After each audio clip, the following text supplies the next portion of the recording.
Hello students, आपकी 7th class की नई एनसीईआरटी की मैथ्स की बुक आई है गणित प्रकाश। इसका चैप्टर नंबर 1 स्टार्ट करेंगे। इस बुक के अंदर जो सारे चैप्टर्स दे रखे हैं इसमें थ्योरी पार्ट ज़्यादा है और उसके इन बिटवीन में ही क्वेश्चंस आपसे पूछे गए हैं। इस तरह से बुक को डिज़ाइन किया गया है ताकि आपको रियल लाइफ में प्रैक्टिकल चीज़ों का ज़्यादा एक्सपीरियंस हो पाए, मैथ्स को आप प्रैक्टिकली सीख पाओ। तो फर्स्ट चैप्टर है लार्ज नंबर्स अराउंड अस। हमारे आसपास जो बड़े बड़े नंबर्स होते हैं उसके बारे में ये चैप्टर है। तो 1.1 अ लैक वेराइटीज़ ये टॉपिक है। थोड़ा रीड करना शुरू करते हैं। Eshwarappa is a farmer in Chintamani a town in Karnataka. ये ईश्वरप्पा एक किसान है चिंतामणी शहर के, जो कर्नाटक के अंदर है। He visits the market regularly to buy seeds for his rice field. ये अक्सर मार्केट जाता रहता है अपने खेत के लिए राइस का जो खेत है इसका, उसके लिए ये बीज लेके आता है मार्केट से, अक्सर मार्केट में जाता रहता है। During one such visit he overheard a conversation between Ramanna and Lakshmamma.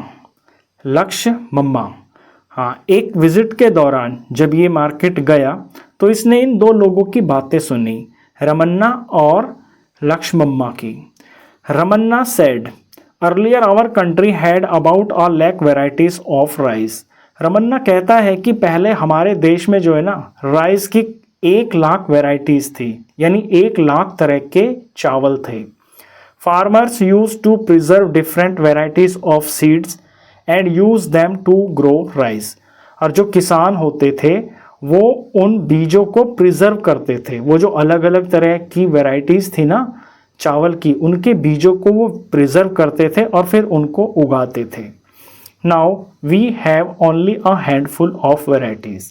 लेकिन आज यानी कि अब के दौर में हमारे पास सिर्फ मुट्ठी भर वेराइटीज हैं। हैंडफुल मतलब मुट्ठी भर, यानी कि बहुत थोड़े से किस्म के चावल हैं। Also farmers have to come to the market to buy seeds. Also, और जो किसान है ना, उनको ये वाले जो बीज है ये लेने के लिए मार्केट ही आना पड़ता है। तो पहले तो ये होता था कि बहुत तरह के, लाख तरह के जो है ना राइस के बीज होते थे और फार्मर उनको अपने पास ही प्रिजर्व कर लेता था। जब खेती करने का टाइम आता था तो उन्हीं में से यूज़ कर लेता था। लेकिन अब उतने प्रकार के जो चावल है वो नहीं रहे हैं। जो थोड़े से हैं वो भी किसान के पास नहीं होते हैं, उनके बीज लेने भी उसे मार्केट आना पड़ता है। यहाँ तक ये बात बोली गई है। अब इसके बाद लक्ष्मम्मा कहता है, there is a seed bank near my house, कि मेरे घर के पास एक सीड बैंक है। सीड बैंक का मतलब हो गया जैसे पैसों का बैंक होता है ना, ऐसे सीड बैंक भी होता है। वहाँ अलग अलग किस्म के सीड मिल जाते हैं। So far they have collected about 100 indigenous varieties of rice seeds from different places. अब तक वहाँ पर जो है ना इकट्ठे कर लिए गए हैं 100 तरह के राइस के बीज अलग अलग जगह से लाके, यानी उस बैंक के अंदर 100 तरह के डिफरेंट अलग अलग तरह के चावल के बीज इकट्ठा कर लिए गए हैं। You can also buy seeds from there, आप वहाँ से भी बीज खरीद सकते हो। अब यहाँ नेक्स्ट पैराग्राफ में देखिए, you may have heard the word lakh before. You may have heard the word lakh before. अब यहाँ इस लैक पे जो है ना कॉमा डले हुए हैं, तो इस पे थोड़ा जोर दिया जा रहा है कि क्या आपने पहले कभी ये वर्ड सुना है, लैक, जिसे हिंदी में लाख भी बोलते हैं। Do you know how big 1 lakh is, क्या आप जानते हो कि 1 लाख कितना बड़ा होता है। लेट अस फाइंड आउट, चलो पता करते हैं कि 1 लाख कितना बड़ा होता है। Eshwarappa shared this incident with his daughter Roxy and son Istu. अब ये जो ईश्वरप्पा है जो यहाँ बीज लेने गया था मार्केट में, ये इस इंसिडेंट को जो है ना अपनी बेटी रॉक्सी और अपने बेटे इस्तू से शेयर करता है। Istu was surprise to know that there were about 1 lakh varieties of rice in this country. अब जब ये ईश्वरप्पा अपने बच्चों से ये बातें शेयर करता है कि उसने मार्केट में ऐसा सुना कि पहले जो है ना हमारे देश में 1 लाख तरह के चावल थे, तो ये जो बच्चा है ना इसका बेटा, ये हैरान हो जाता है ये बात सुन के कि क्या हमारे देश में पहले 1 लाख तरह के चावल थे। ही वंडर्ड 1 लाख, वो ये सुन के हैरान ही हो जाता है कि 1 lakh. So far I have only tested 3 varieties, मैंने तो अभी तक सिर्फ 3 तरह के चावल ही टेस्ट किए हैं। If we tried a new variety each day, would we even come close to tasting all the varieties in a lifetime of 100 years? अब ये अपने आप से एक सवाल पूछता है मन में कि अगर हर दिन एक तरह का चावल टेस्ट किया जाए तो क्या पूरी जिंदगी, यानी 100 साल बोला गया, यहाँ पे लाइफ टाइम है 100 साल की बोली गई है, तो 100 साल की जिंदगी में क्या वो पूरे 1 लाख तरह के चावलों को टेस्ट कर सकता है? What do you think? Gas. अब आप इस बारे में क्या सोचते हो, तो आप गैस करके बताइए। देखिए यहाँ पे 100 साल की बात बोली गई है और बच्चा कहता है कि अगर हर दिन वो एक तरह का चावल टेस्ट करे तो क्या 100 साल में वो सभी 1 लाख तरह के चावलों को टेस्ट कर सकता है? अब यहाँ पे आपसे पूछा है कि आप बताइए आपको क्या लगता है। तो यहाँ हम मैथ्स का थोड़ा सा यूज करेंगे और हम पता करेंगे कि अगर 100 साल तक अगर हर दिन एक तरह का चावल इस्तेमाल किया जाए तो क्या 100 साल में वो पूरे 1 लाख तरह के चावलों को टेस्ट कर पाएगा? तो यहाँ पे थोड़ा सा मैथ्स है। अब यहाँ पे देखिए 1 साल की बात करते हैं। यहाँ पे 1 साल के अंदर होते हैं 365 डेज। अगर 100 साल की बात करें यानी 100 ईयर्स, तो 365 इंटू 100, ये 2 जीरो लग जाएंगे इसके अंदर, 365 और ये 2 जीरो, यहाँ पर इतने दिन हो जाते हैं। इतने दिन 100 साल में हो गए। यहाँ मैंने लीप ईयर को नहीं लिया है, लीप ईयर में 366 डेज होते हैं। मैंने एक नॉर्मल साल लिया है। एक नॉर्मल साल में 365 दिन होते हैं, तो 100 साल में 365 और ये 2 जीरो यानी 36,500 डेज होते हैं। अब अगर बच्चा हर दिन एक तरह का चावल यूज करेगा तो वो कितने तरह के चावलों को यूज कर पाएगा? 36,500 दिन हो गए 100 साल में, तो अगर हर दिन वो एक अलग किस्म का चावल टेस्ट करेगा तो 36,500, इससे ज़्यादा तो तरह के चावलों को वो टेस्ट नहीं कर पाएगा। लाख तो बहुत दूर रह गया, ये तो लाख का 1/3 भी नहीं है। तो इसका आंसर तो होगा नो, कि 100 साल भी कम पड़ जाएंगे अगर हर दिन अलग तरह का एक चावल खाया जाए, तो 100 साल में भी हम पूरे तरह के चावलों को टेस्ट नहीं कर पाएंगे। अब अगले पेज पे चलते हैं, वहां पे क्या है। पेज 2 पर आ गए हैं हम। But how much is 1 lakh? अब यहाँ पे क्वेश्चन पूछा गया है कि 1 लाख एक्चुअली कितना बड़ा होता है। Observe the pattern and fill in the boxes given below. नीचे आपको एक पैटर्न दे रखा है, उसे ऑब्जर्व कीजिए और ये जो बॉक्सेस है ना जो खाली है इनको भरिए। तो यहाँ लिखा है the largest 3 digit number is, box में लिखा है 999। सबसे बड़ा 3 डिजिट का नंबर 999 होता है। अब यहाँ मैं एक बार आपको रिवाइज करवा देता हूँ कि सबसे बड़ा जो नंबर होता है डिजिट जिसकी वैल्यू 9 होती है, ये सबसे बड़ा नंबर होता है। अगर 1 डिजिट का सबसे बड़ा नंबर बोले तो वो 9 होता है। अगर 2 डिजिट का सबसे बड़ा नंबर बोले तो वो 2 बार 9 होता है। और अगर 3 डिजिट का सबसे बड़ा नंबर बोला जाए तो फिर वो होता है 999। अब इसके अंदर एक प्लस कर दिया तो स्मॉलेस्ट 4 डिजिट नंबर इस बॉक्स के अंदर आ जाएगा। जब 999 के अंदर 1 प्लस कर देंगे तो 9 और 1 10 का 0, ये 1 यहाँ पे 0 और यहाँ पे 1 और ये 10 हो गया, तो ये 1000 हो गया। और 1000 जो होता है ना, ये 4 डिजिट का सबसे छोटा नंबर होता है।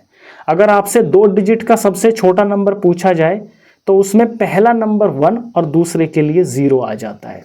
अगर 3 डिजिट का सबसे छोटा नंबर बोला जाए तो 1 के साथ में 2 0 आ जाते हैं।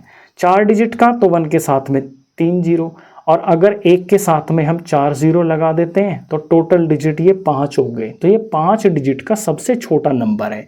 तो सबसे छोटा नंबर और सबसे बड़ा नंबर ये आपके ध्यान में हो जाने चाहिए कि ये क्या होते हैं। सबसे बड़ा नंबर पूछा जाए तो उतनी डिजिट पे आप 9 लगा देना, और अगर सबसे छोटा पूछा जाए तो पहली प्लेस पे 1 लगा देना, बाकियों पे 0 लगा देना। तो 1 ऐड करने पर यहाँ 1000 हो जाता है, और ये जो 1000 है ये 4 डिजिट का सबसे छोटा नंबर है। तो यहाँ बॉक्स में हम फिल कर देंगे 1000। इसके बाद में द लार्जेस्ट 4 डिजिट नंबर। अब 4 डिजिट का सबसे बड़ा नंबर क्या होगा? तो सबसे बड़ा पूछा है, 4 डिजिट का पूछा है, तो 4 बार 9 लगा देंगे। अब इसमें +1 करेंगे तो इस बॉक्स में आ जाएगा। ये क्या होगा, ये स्मॉलेस्ट 5 डिजिट नंबर होगा, क्योंकि इसमें एक जुड़ते ही यहाँ पे 4 0 और यहाँ 1 आ जाएगा, तो 1 और 1 2 3 4, ये हो गया 5 डिजिट का सबसे छोटा नंबर। अब लार्जेस्ट 5 डिजिट नंबर, लार्जेस्ट कहाँ है 5 डिजिट का, तो 5 बार 9 लगा देंगे, 99999, ये हो गया 99,999। इसमें +1 करने पर यहाँ 1 के साथ में 5 0 आ जाएंगे, और यही होता है 1 lakh. The smallest 6 digit number is 1 lakh. तो जो 1 लाख होता है ना, ये 6 डिजिट का सबसे छोटा नंबर होता है। पता चल गया आपको कि 1 लाख क्या होता है, 1 के साथ में 5 0। 1 lakh is read as 1 lakh. इसको हम, ये जो नंबर लिखा है 1 और 5 0, इसको 1 लाख पढ़ते हैं। अब नीचे कुछ यहाँ पे फिल इन द ब्लैंक्स दे रखा है, इसे देखिए, इसे फिल करते हैं। 99,995, इसके बाद यहाँ एक बढ़ गया, 96 हो गया। तो यहाँ बस यही हो रहा है कि इस पैटर्न को आपको समझना है, बॉक्स में एक एक काउंटिंग बढ़ती जा रही है। यहाँ हो जाएगा 99,997, यहाँ पे 98 हो गया, इस बॉक्स में 99,999 हो जाएगा। फिर इसमें एक प्लस करते ही यहाँ पे 1 लाख हो जाएगा। ये 5 डिजिट का सबसे बड़ा नंबर है, इसमें एक जुड़ते ही 6 डिजिट का सबसे छोटा नंबर बन जाएगा, यानी 1 और बाकी के 5, 1 2 3 4 5, ये बन गया है 1 लाख। अब इसमें एक ऐड कर देंगे तो 1s प्लेस पे यहाँ पे 1 आ जाएगा, तो 1 लाख, और ये कोई भी 1000 नहीं है, 001, ये हो गया 1 लाख 1। इसके बाद एक ऐड करने पर ये 1 लाख 2 हो जाएगा, फिर एक ऐड करने पर यहाँ पे 1 लाख 3 हो जाएगा, फिर यहाँ एक ऐड करने पर 1 लाख ये 4 हो जाएगा। तो एक एक ऐड करने पर इस तरह से ये जो बॉक्स है ये कंप्लीट हो जाता है। अब ज़रा आगे देखते हैं, आगे क्या बोलता है। Roxy and is to found that if they ate one variety of rice a day, they would come nowhere close to a lakh in a lifetime. Roxy और रिस्तु को ये पता चलता है कि अगर डेली वो एक तरह का चावल खाए ना, तो भी वो अपनी पूरी जिंदगी में 1 लाख तरह के चावलों को नहीं टेस्ट कर पाएंगे। ये हमने यहीं पता कर लिया था ना पीछे ही, कि पूरी ज़िंदगी अगर 100 साल की मानते हैं तो 100 साल में इतने दिन होते हैं, और हर दिन अगर वो एक तरह का चावल खाएंगे तो 36,500 से ज़्यादा तरह के चावल तो वो खा ही नहीं सकते। और वैसे भी हर इंसान 100 साल तो जीता ही नहीं है, कोई 80 जीता है, कोई 90 जीता है, कोई 70 साल में ही मर जाता है। तो अपनी पूरी ज़िंदगी में कोई भी इंसान 1 लाख तरह के चावलों को टेस्ट नहीं कर सकता। अब आगे रॉक्सी सजेस्ट, अब रॉक्सी सजेस्ट करती है What if we ate 2 varieties of rice every day? कि क्या हो अगर हम डेली 2 वैरायटी चावल खा जाएं। तो इस बात का मतलब क्या है कि एक तरह का चावल एक दिन में खाने से तो बात नहीं बनेगी। अगर हम डेली 2 तरह के चावल खाएं, यानी टोटल लाइफ टाइम में डेज यहाँ पे 36,500 हम मान लेते हैं, और हर दिन 2 तरह के चावल खाए जाएं, तो फिर क्या देखें, क्या लाइफ टाइम में खाए जा सकते हैं वो चावल? तो इसको 2 से मल्टीप्लाई करना पड़ेगा। 0 0 5 2 10 का 0, यहाँ 1 6 दूनी 12 का 3 का 3, और एक हासिल 3 दूनी 6 और ये 7। देखिए अगर डेली 100 साल तक 2 तरह के चावल खाए जाएं, तब भी 73,000 तरह की जो वेराइटीज़ है उन्हें ही टेस्ट किया जा सकता है। ये बात आप समझ गए। Would we then be able to eat 1 lakh varieties of rice in 100 years? तो क्या अब ये जो 1 लाख तरह के चावल है इन्हें 100 साल में खाया जा सकता है? तो इसका जवाब भी है नो। क्यों है या मैंने बता दिया। 100 साल में इतने दिन होते हैं, हर दिन आप 2 तरह के चावल खाओ तो भी आप 73,000 तरह के चावल ही खा सकते हो। 1 लाख तक तो तब भी नहीं पहुंचे। तो इसका जवाब भी यहाँ पे नो हो गया है। अब आगे ये क्वेश्चन मार्क है, यहाँ थोड़ा ध्यान से देखना। What if a person ate 3 varieties of rice every day? अब यहाँ क्वेश्चन पूछा जा रहा है कि अगर कोई आदमी 3 तरह के चावल डेली खाए, will they be able to taste all the lakh varieties in 100 year lifetime? तो क्या 100 साल की जिंदगी में वो सभी तरह के 1 लाख तरह के चावलों को टेस्ट कर पाएगा? अब इसका जवाब देखते हैं, फाइंड आउट, तो पता कीजिए। तो देखिए एक टाइप के चावल खाए तो 36,500 तरह के चावल टेस्ट कर सकता है वो 100 साल में। और अगर 2 तरह के चावल डेली खाए तो 73,000 टेस्ट कर सकता है। अब यहाँ तो बात नहीं बनी, 1 और 2 से तो बात नहीं बनी। अब कहता है कि अगर 3 तरह के चावल वो खाए डेली, तो जब 3 तरह के चावल खाएगा तो ये जो 36,500 डेज है ना, जो 100 साल में है, इनको हम 3 से मल्टीप्लाई करके देखते हैं। 3 0s are 0, 3 0s are 0, 3 5s are 15 का 5 और ये 1, 6 3 18 और 1 19 का 9 और ये 1 हासिल, 3 3s are 9 और ये 10 हो गया। 1 10 100, 1000 10,000 और ये लाख हो गया। तो फिगर आ रही है 1,09,500। तो ये फिगर 1 लाख से आगे चली गई है। यानी अगर रोज 3 तरह के चावल खाए जाएं तो 100 साल में 1,09,500 वेराइटीज को टेस्ट किया जा सकता है। लेकिन यहाँ हमारे पास तो सिर्फ 1 लाख के थे ना, और ये नंबर तो 1 लाख से ऊपर आ गया है। अब इसका जवाब हो जाएगा यस। इसका जवाब क्या हो जाएगा? यस। कि 3 तरह के चावल अगर डेली टेस्ट किए जाएं तो बात बन जाएगी 1 लाख तरह के चावलों को 100 साल में हम टेस्ट कर सकते हैं। इस तो said we know how many days there are in a year. इस तो कहता है कि हम जानते हैं कि एक साल में कितने दिन होते हैं, 365 होते हैं। If we ignore leap years, अगर हम लीप ईयर को इग्नोर कर देते हैं। If we live for y years, अगर हम वाई साल तक जीते हैं, the number of days in our life time will be 365 into y. तो अगर हम वाई साल तक जीते हैं तो हमारी पूरी जिंदगी में नंबर ऑफ डेज कितने होंगे? 365 को वाई से मल्टीप्लाई कर देंगे। तो ये समझा रहा है ऐसे, ये आपको ये समझा रहा है कि जैसे कि एक साल के अंदर 365 डेज होते हैं, और कोई आदमी मान लीजिए अगर 10 साल जीता है तो उसकी लाइफ टाइम के टोटल डेज कितने हो जाएंगे? 365 इंटू 10 ये हो जाएगा। तो वो उसकी जो ज़िंदगी होगी वो 3,650 दिन की होगी। अब अगले पेज पर यहाँ पर इसी से रिलेटेड एक क्वेश्चन पूछा है आपसे, choose a number for y. अब वाई के लिए ना एक नंबर पता कीजिए। यहाँ 365 एक साल के दिन हैं और वाई यहाँ पे नंबर ऑफ ईयर्स हैं, और ये आ जाएगा टोटल नंबर ऑफ लाइफ। अब वाई के लिए कोई नंबर चूज कीजिए। How close to 1 lakh is the number of days in Y years for the Y of your choice. अब वाई अपनी तरफ से आप कुछ भी ले लीजिए। मतलब मान लीजिए ये जो वाई है ये नंबर ऑफ ईयर्स है ना। अब कोई इंसान अगर बहुत अच्छा हेल्दी भी है वो तब भी 90 ईयर्स तक ही जी सकता है। अगर मैं 365 को 90 साल से मल्टीप्लाई करता हूँ, मैं मानता हूँ कि कोई इंसान 90 साल तक जीता है, तो ये उसकी जो लाइफ होगी वो कितने दिन की होगी वो हम यहाँ पे पता कर लेंगे मल्टीप्लाई करके। 365 को 90 से मल्टीप्लाई करते हैं, यहाँ 3 0 आ जाएंगे। 9 5 45 का 5 और ये 4 आ गया, और 6 9 54 और 58 का 8 और ये 5 आ गया।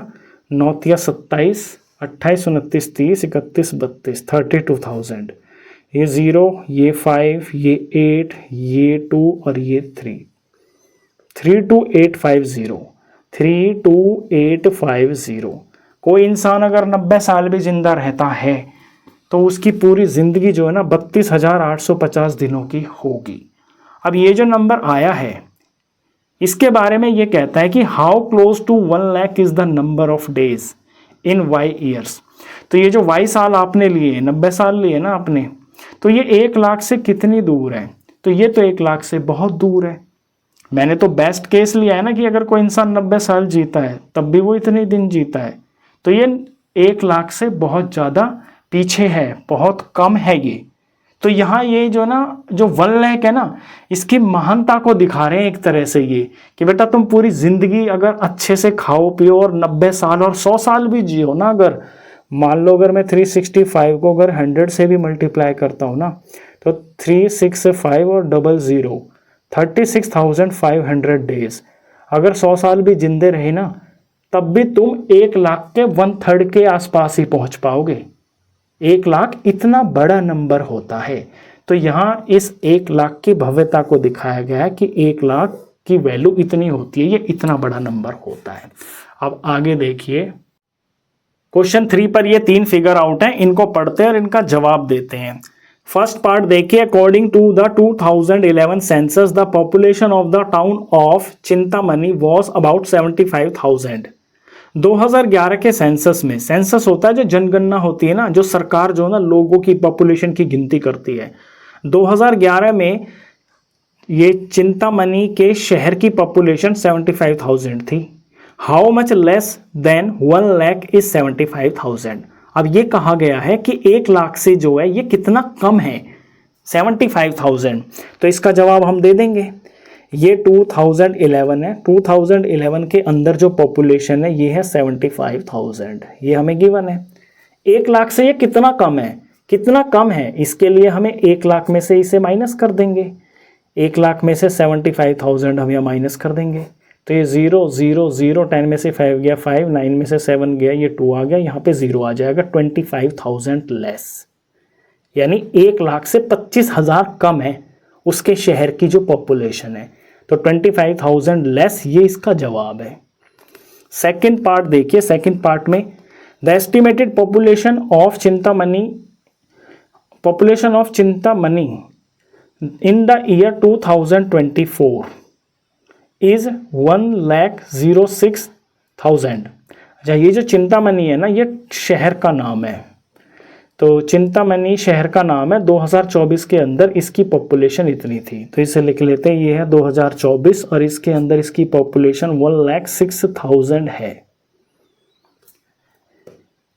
How much more than 1 lakh is 1,06,000। अब इस नंबर के बारे में ये कहा गया है कि ये 1 लाख से कितना बड़ा है, तो ये कितना बड़ा है, यानी ये नंबर बड़ा है ना, तो बड़े में से छोटा माइनस करते हैं, तो 1 लाख को इसमें से माइनस कर देंगे तो पता चल जाएगा, वो जो डिफरेंस आएगा उससे पता चल जाएगा कि ये 1 लाख से कितना बड़ा है। तो ये सब्ट्रैक्ट का क्वेश्चन हो गया, इसमें से 1 लाख माइनस करते हैं, तो यहाँ 0 0 0, यहाँ 6 आ जाएगा, यहाँ पे भी 0, यहाँ पे भी 0, ये आ गया है 6,000। ये 6,000 मोर है। तो इन दो पार्ट में ना आपको ये बताया गया है कि 1 लाख से कम और 1 लाख से ज़्यादा। अगर कोई नंबर छोटा है 1 लाख से, तो वो कितना छोटा है, तो 1 लाख में से माइनस कर दोगे। अगर कोई नंबर 1 लाख से बड़ा है, वो कितना बड़ा है, तो उस नंबर में से 1 लाख को माइनस कर दोगे, तो ये 6,000 ज़्यादा है। थर्ड पार्ट देखिए, by how much did the population of Chintamani increase from 2011 to 2024। 2011 से लेके 2024 तक ये जो शहर है चिंतामणि, इसकी पॉपुलेशन कितनी बढ़ गई है, तो कितनी बढ़ी का मतलब है डिफरेंस। 2024 में 1,06,000 है, लेकिन 2011 में ये बहुत कम थी, 75,000। अब 75,000 के बाद यहाँ पे कुछ लोग पैदा हुए ना, ये जो साल है, इन सालों में बहुत सारे लोग पैदा होंगे, वो जो यहाँ लोग पैदा हुए हैं, नई पॉपुलेशन जो बढ़ी है, वो हमें बताना है, इंक्रीज बताना है, तो वो पता चलेगा इनका डिफरेंस। इस 1,06,000 में से 75,000 माइनस करेंगे हम, तो थर्ड पार्ट के अंदर 1,06,000 में से माइनस कर देंगे 75,000। 0 0 0, 6 में से 5 गया 1, 10 में से 7 गया 3, 31,000 पॉपुलेशन जो है इंक्रीज हुई है, ये इसका जवाब है। अब आगे देखिए, अगला जो टॉपिक है, ये इसकी यहाँ पे फिगर भी दे रखी है, इस टॉपिक को अच्छे से समझेंगे हम। पेज नंबर 3 पर हैं हम, टॉपिक है getting a feel of large numbers, कि लार्ज नंबर्स का फील देखिए। You may have come across interesting facts like this. आपने अक्सर ये बातें सुनी होंगी। फर्स्ट पॉइंट है, the world's tallest statue is the statue of unity in Gujarat depicting Sardar Vallabh Bhai Patel. Its height is about 180 metres. आपने स्टैचू ऑफ यूनिटी के बारे में सुना होगा, ये गुजरात में है और ये सरदार वल्लभ भाई पटेल जी की मूर्ति है। इसकी जो हाइट है वो 180 मीटर्स है। दूसरा, Kunchikal waterfall in Karnataka is said to drop from a height of about 450 metres. Karnataka में एक वाटरफॉल है, एक झरना है, उसका नाम है कुंचिकाल। ये 450 मीटर की ऊंचाई से गिरता है। यहाँ देखिए फिगर भी दे रखी है इसकी, यहाँ फिगर देखिए, ये है वाटरफॉल, यहाँ पे एक स्केल दे रखा है, ये स्केल दे रखा है, ये मीटर में है, ये 500 मीटर है और इससे समथिंग नीचे यहाँ से ये पानी गिरना शुरू हो रहा है ज़मीन पे। तो यहाँ से यहाँ तक की ये जो हाइट है ना, ये 450 मीटर है। और इसी के साथ में ये स्टैचू ऑफ लिबर्टी दे रखी है, ये यहाँ पे ये 200 के स्केल पे दे रखा है, तो इससे थोड़ा नीचे होगा 180 मीटर्स ये ज़मीन है। यहाँ से यहाँ तक ये सरदार वल्लभ भाई पटेल जी की जो मूर्ति है ये 180 मीटर्स है। यहाँ कंपैरिजन देख रहे हो आप कि इस झरने के सामने ये मूर्ति कितनी छोटी लग रही है। अब आगे कुछ लिखा है, इसे पढ़ते हैं ज़रा ध्यान से। It is not always easy to get a sense of how big these measurements are. अब हमेशा ना हमें अगर कोई चीज़ बोल के बताते हैं कि भाई ये जो मूर्ति है ये 180 मीटर की है, झरना 450 मीटर से नीचे गिर रहा है, तो हम दिमाग में ना सेंस नहीं कर पाते कि ये जो मेजरमेंट है ये कितनी बड़ी है। But we can get a better sense of their size when we compare them with something familiar. लेकिन अगर इन चीज़ों को किसी जानी पहचानी चीज़ से कंपेयर किया जाए ना, तो फिर हम थोड़ा सा अंदाज़ा लगा सकते हैं कि हाँ भाई ये जो है ना इतना होगा इसका साइज़। तो let us see an example. अब एक एग्जाम्पल देखते हैं यहाँ पे कंपैरिजन कैसे किया जाता है। Look at the picture on the right. Somu is 1 metre tall. If each floor is about 4 times his height, what is the approximate height of the building? यहाँ राइट में देखिए, राइट में ना ये एक बिल्डिंग है। इस बिल्डिंग के पहले फ्लोर्स गिनते हैं कितने। देखिए यहाँ जो मेरी पेंसिल की नोक है ये इसका बिल्कुल ग्राउंड फ्लोर है। फर्स्ट फ्लोर पे यहाँ रेलिंग लगनी शुरू हो गई है। 1 2 3 4 5 6 7 8 9 10 और ये 11वीं मंजिल के ऊपर यहाँ पे सोनू है और जोर से कह रहा है हाय आई एम सोमू। तो 11 फ्लोर है इसके अंदर, ये याद रखना इस नंबर को, ये आगे हमें कैलकुलेशन में काम आएगा। ये जो बिल्डिंग है ये 11 फ्लोर की है। सोमू जो है 1 मीटर टॉल है, सोमू की हाइट है 1 मीटर टॉल। और यहाँ पे सोमू की हाइट में और इस बिल्डिंग के एक फ्लोर में ना एक रिलेशन दे रखा है। रिलेशन ये है, if each floor is about 4 times his height. ये जो एक फ्लोर है ना, बिल्डिंग का एक फ्लोर यानी इतना, ये सोमू की हाइट का 4 गुना है। यानी सोमू इतना होगा, 1 फिर 2 फिर 3 बार फिर 4 बार। अगर सोमू को ऐसे ऊपर नीचे 4 बार कैलकुलेट किया जाए तो एक हाइट ये इस फ्लोर की हाइट आएगी। तो ऐसे कंपैरिजन करके दिखा दिया ना। तो अगर हमसे कहा जाता कि जो फ्लोर है उसकी जो हाइट है इतनी है, तो शायद हम उसको दिमाग में सेंस नहीं कर पाते। लेकिन हमारे सामने एक लड़का सोमू खड़ा है और उसको लिए बता दिया कि ये जो सोमू है ना इसकी हाइट 1 मीटर है और जिस फ्लोर में ये रहता है, जिस फ्लैट में ये रहता है, उस फ्लैट की हाइट इससे 4 गुना है। तो हम अपने आप सामने विजुलाइज कर लेंगे कि सोमू को अगर ऊपर नीचे 4 बार खड़ा किया जाए तो इसका जो घर है, जो इसका फ्लोर है, उसकी हाइट इतनी होगी। तो ऐसे ये इस तरह से यहाँ पे समझाया गया है कंपैरिजंस को कि फैमिलियर चीज़ों से जब कंपेयर करते हैं तो हम चीज़ों की हाइट का, लेंथ का या ब्रेड का अंदाज़ा लगा लेते हैं। अब यहाँ आपने ये कुछ फिगर्स देखी हैं। ये यहाँ पे बिल्डिंग है, ये यहाँ पे झरना है, ये यहाँ पे स्टैचू है और इधर छोटी सी जो है ना स्टैचू के पास में ये छोटा सा यहाँ पे ये दे रखा है ना, बहुत कम दिखाई दे रहा है। ये बिल्डिंग है, ये सोमू की ही बिल्डिंग है जो यहाँ वल्लभ भाई पटेल जी के पैरों से भी नीचे आ रही है। 1 2 3 ये 3 फिगर्स हैं, ये कंपैरिजन के लिए दे रखी हैं कि कौन किससे कितना बड़ा है एक्चुअली में। अब नीचे कुछ क्वेश्चंस अब इनके जवाब देते हैं। सबसे पहले पूछा है which is taller, the statue of unity और दिस बिल्डिंग, कि इनमें कौन ज़्यादा ऊंचा है, स्टैचू ऑफ यूनिटी बड़ी है या फिर ये बिल्डिंग बड़ी है। तो यहाँ पे बिल्डिंग को इसके सामने दिखा रखा है कंपैरिजन के तौर पे, तो खुद ही देख लीजिए स्टैचू ऑफ यूनिटी है ना, यही बड़ी है। हाउ मच टॉलर, तो ये कितनी बड़ी है, तो इनका डिफरेंस कर देंगे हम। अब इनका डिफरेंस करने के लिए हमें बिल्डिंग की हाइट भी तो पता होनी चाहिए ना कि बिल्डिंग कितनी टॉल है। तो पहले बिल्डिंग की जो हाइट है वो फाइंड करते हैं। देखिए हाइट ऑफ बिल्डिंग, बिल्डिंग के अंदर टोटल 11 फ्लोर है, अभी मैंने काउंट किया था ना।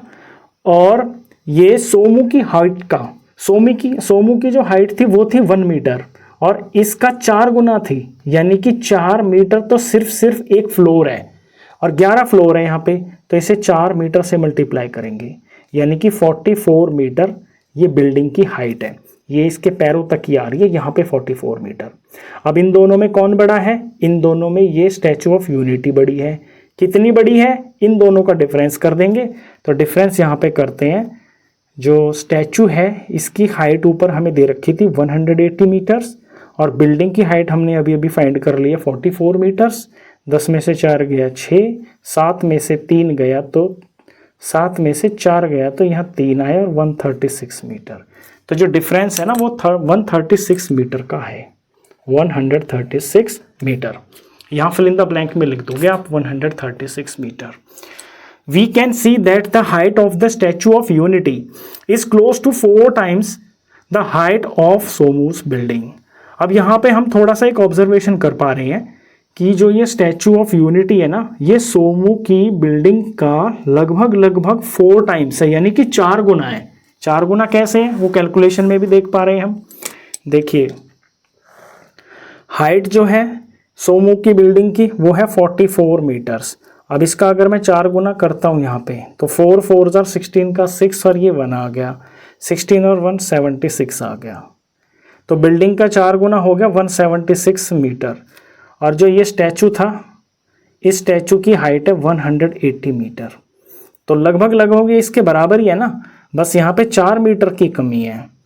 तो ये बिल्डिंग के 4 गुने के बराबर है ये जो स्टैचू है, ये यहाँ पे लिखा हुआ है।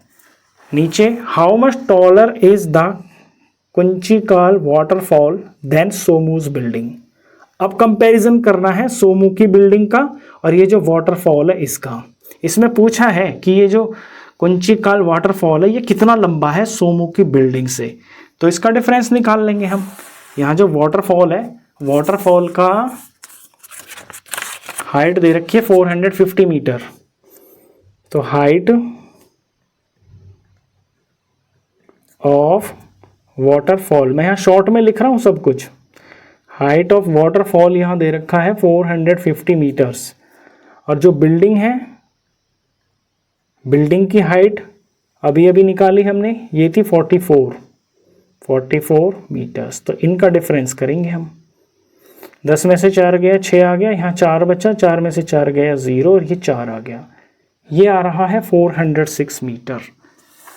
तो फिगर में देखिए, अब ये सोमू की बिल्डिंग है, ये वाटरफॉल है।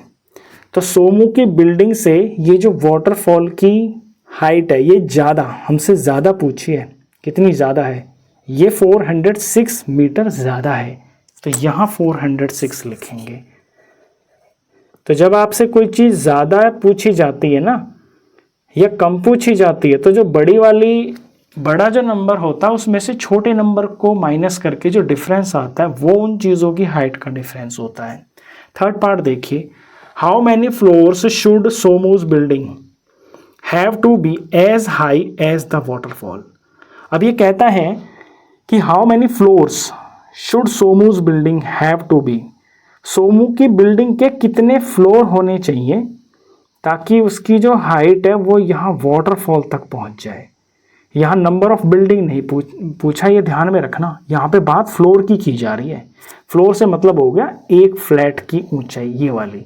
तो ऐसे कितने फ्लोर जोड़े जाएं, यानी ज़मीन से लेके, अगर यहाँ ज़मीन है और यहाँ भी वाटरफॉल का ही पानी गिर रहा है, तो यहाँ से ऐसे ऊपर कितने फ्लैट बनाए जाएं, ऊपर कितने फ्लोर बनाए जाएं ताकि वो हाइट लगभग इस वाटरफॉल के बराबर आ जाए।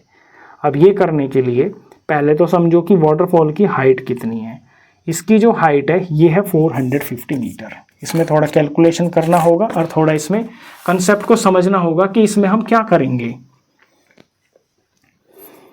देखिए हाइट ऑफ वाटरफॉल ये है 450 मीटर और हाइट ऑफ वन फ्लोर, एक फ्लोर की जो हाइट है ये हमने देखी थी अभी, ये थी 4 मीटर।